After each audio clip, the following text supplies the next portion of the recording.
ఇదే మీతో వచ్చిన గొడవ. మన వాళ్ళలో మంచి సంబంధం చూడమంటారు, చూస్తేనేమో మా వల్ల కాదంటారు. ఎందుకు అనవసరంగా నా టైం వేస్ట్ చేస్తారు?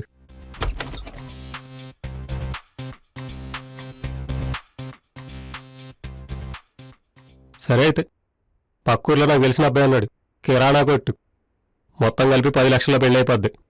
బాగా ఆలోచించుకుని చెప్పండి. ఏం బాబు, బాగున్నావా?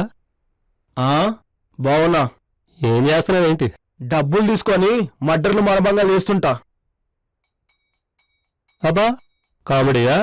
ఇప్పుడు నేను నవ్వాలా? నవ్వొద్దు, ఏడు. ఏంద్ర పెద్దల దగ్గర నీ ఆటలు? పెద్దవాళ్ళ ఏడున్నారమ్మా? పెద్దవాళ్ళు ఏడున్నారేడా? ఆ? బాబు, వాడు మాటలేం పట్టించుకోవద్దు. భోజనం రెడీగా ఉంది, తినేసేళ్ళు. ఆల్రెడీ మీ అబ్బాయి పెట్టాడుగా, ముందు అది అరగనివ్వండి. సంబంధం ఓకే అనుకుంటే ఫోన్ చేయండి. మళ్ళీ మా ఇంటికి వచ్చావంటే కోసి కారం పెడతారే.